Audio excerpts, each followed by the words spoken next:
கண்ணியமானவர்களே, அல்லாஹு தஆலா தடுத்த ஒரு விஷயத்தை பத்தி சூரத்துல் இஸ்ரா 36வது வசனம் எனக்கும் உங்களுக்கும் தெளிவுபடுத்துற நேரம் சொல்லிக் கொண்டிருக்குது.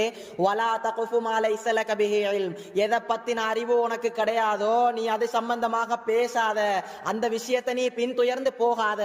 ஏன் பின்துயர கூடாதுன்றதையும் அல்லாஹு தஆலா சொல்லும்போது சொல்றான், இன்ன ஸம்அ வல் பஸர வல் ஃபுஆத குல்லு உலாயிக கான அன்ஹு மஸ்ஊலா. எது சம்பந்தமாக நீ அறிவில்லாம பேசுவியோ அந்த செயலை அல்லாஹ் நாளை மறுமையில விசாரிப்பான்.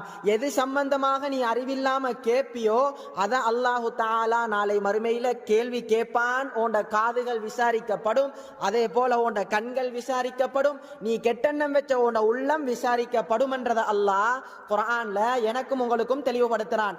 ஆக எனக்கும் உங்களுக்கும் ஒரு விஷயம் தெரியலன்னு சொல்லியிருந்தா நாங்க என்ன செய்யணும் என்றதையும் அல்லாஹு தஆலா இரக்கமான முறையில அல்லாஹ் எனக்கும் உங்களுக்கும் தெளிவுபடுத்துறான். அல்லாஹ் சொல்லும்போது சொல்லி காட்டுறான், ஃபஸ்அலு அஹ்ல ذிக்ரி இன் குன்தும் லா தஅலமூன். யப்பா ஸ்ரீதேவி, உனக்கு ஒரு விஷயம் தெரியலையா? உனக்கு ஒரு விஷயம் தெரியலையா? நீ என்ன செய்யணும் தெரியுமா?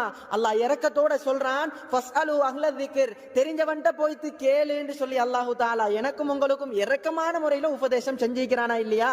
அல்லாஹு தஆலா இரக்கமான முறையில உபதேசம் செஞ்சுதான் அனுப்பிக்கிறான். அதை விட்டு நாங்க என்ன செஞ்சிடக்கூடாது? தெரியாத ஒரு விஷயத்தை பத்தி நாங்க இந்த உலகத்துல பேசி தேவையில்லாம அல்லாஹ்விடத்துல நாளைக்கு நாங்க மறுமையில மாட்டிக்கொள்ள கூடாது.